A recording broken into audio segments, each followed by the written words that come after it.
start this whisper by saying that you guys have been really nice to me.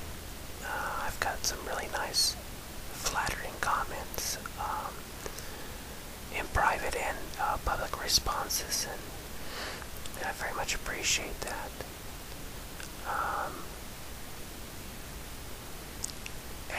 It really makes it worth it to do this, to know that I can make someone else happy. I don't know you personally, but I like sharing my stories, and to you that are listeners and also whisperers, some of you share your stories with me, and I really appreciate that. It's interesting. Everybody's got a story to tell.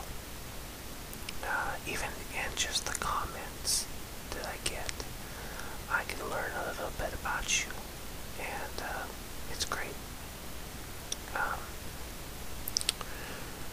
It is Friday night, and I generally don't do anything on Friday nights because my wife works and I have my son.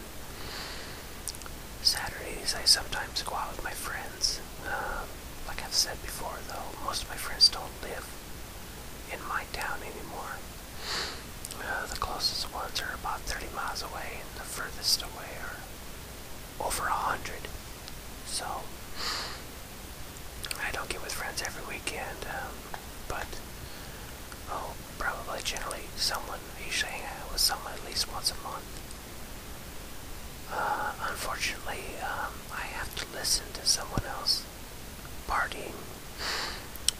My living situation, I live in a townhouse, and for people that don't know what that is, at least in mine, it's a 2-story, 3-bedroom, I guess you'd call it an apartment, because they're attached to, there's 4 of them in one building, so it's like a small 3-bedroom house that is 2 stories tall, but unfortunately I have to share one of my walls,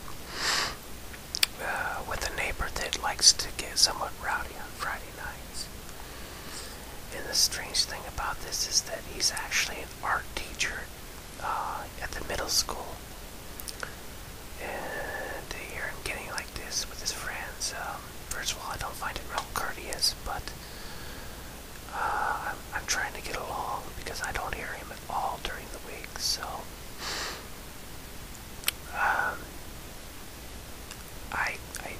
I don't know, I guess it's not really making me mad, but I'm just listening and wondering if they're gonna wake my son up, but generally they don't get that loud.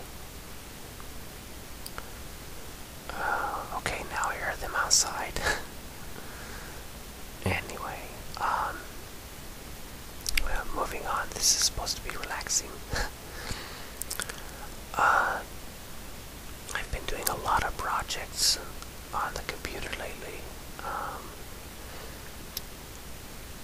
I've put a lot of time on this computer, but I've also been doing projects outside the computer. They're taking up even more time. Plus, there's that little nuance that I have to do yet called schooling. A little tongue-tied tonight. Trying to gather my thoughts here a little bit. Anyway, I did my last public speech today. The only thing I have left to do with that is to type up my outline and my sources. And then I have the final next week. And one other test. And I am finished with school. Glory, hallelujah.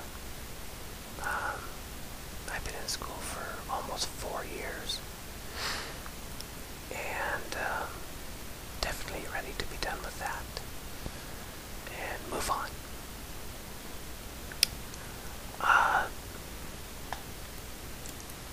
Not a lot has been happening. Sorry, I had to click my mouse a couple times there. I'm gonna tell a quick little story. about some of my first memories as a little child. Yeah, I really have nothing current to talk about, so my first memory, and okay, this may sound a little far-fetched, and not everybody believes me, but if it really truly was my first memory, I remember looking down at my legs, and they were baby legs, chubby little legs. I think, probably around a year old, maybe a little bit older than that.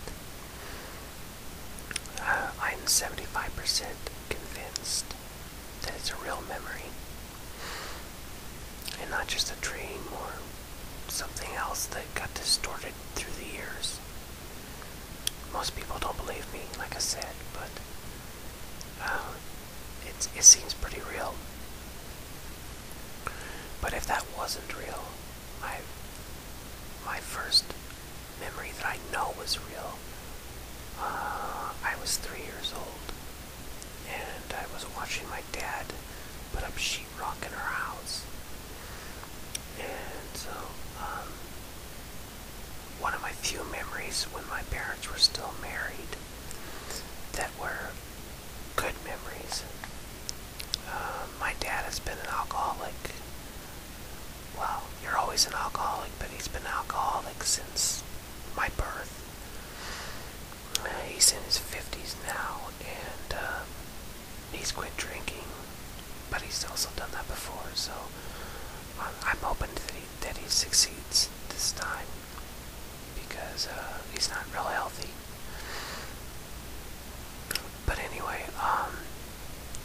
yeah, a lot of my memories of my parents being together were them fighting, and my dad being drunk.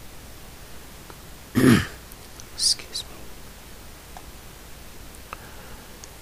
And they divorced around the time I was 6. And I have 2 sisters that are younger than me. And neither one of them remember my parents being married, which, as bad as it was, it's probably a good thing.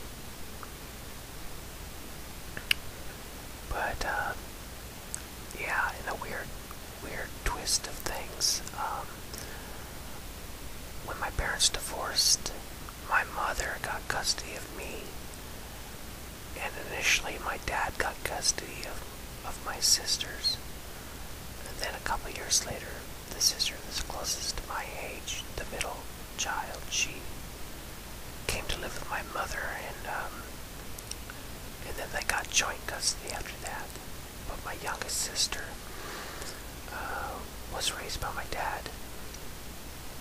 Just kind of strange situation.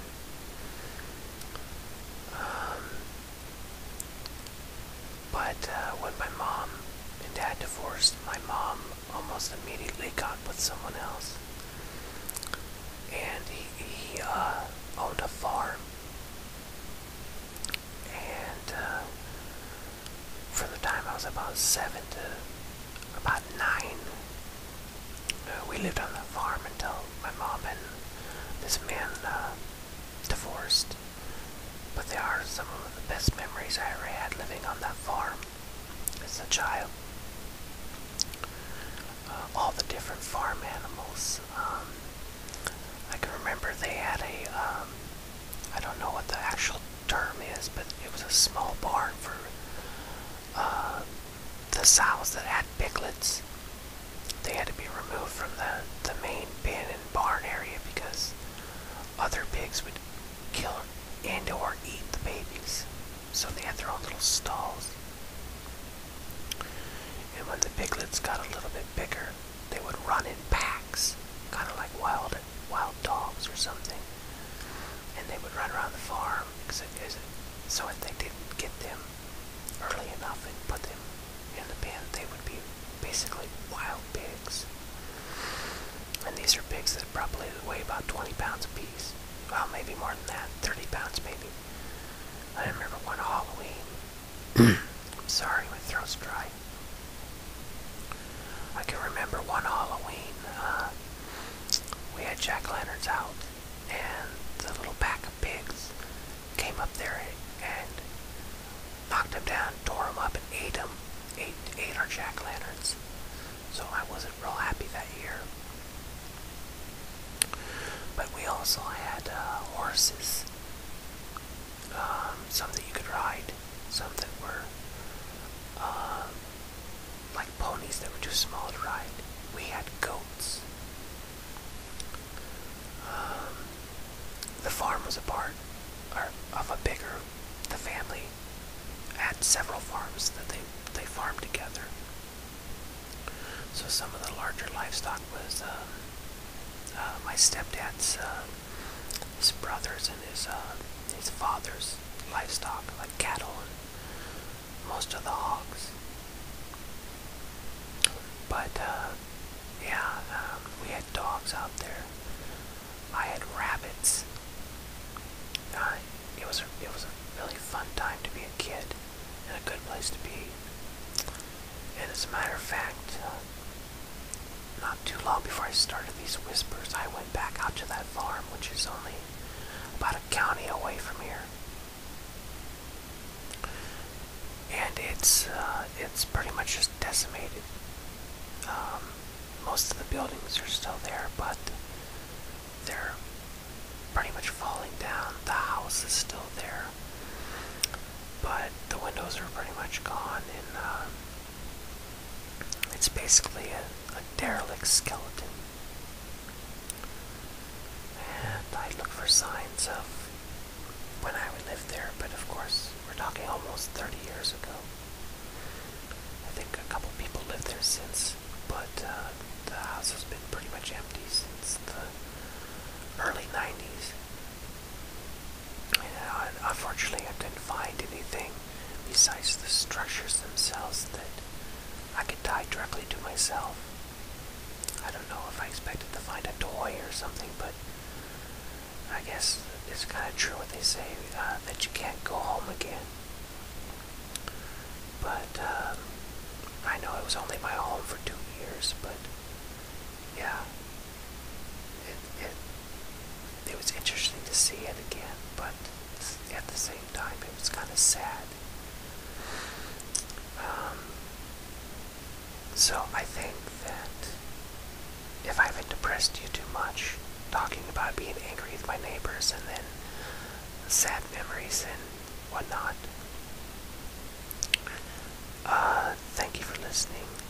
Oh, one other thing quickly. I am uploading a rather large video. It's because it's high definition.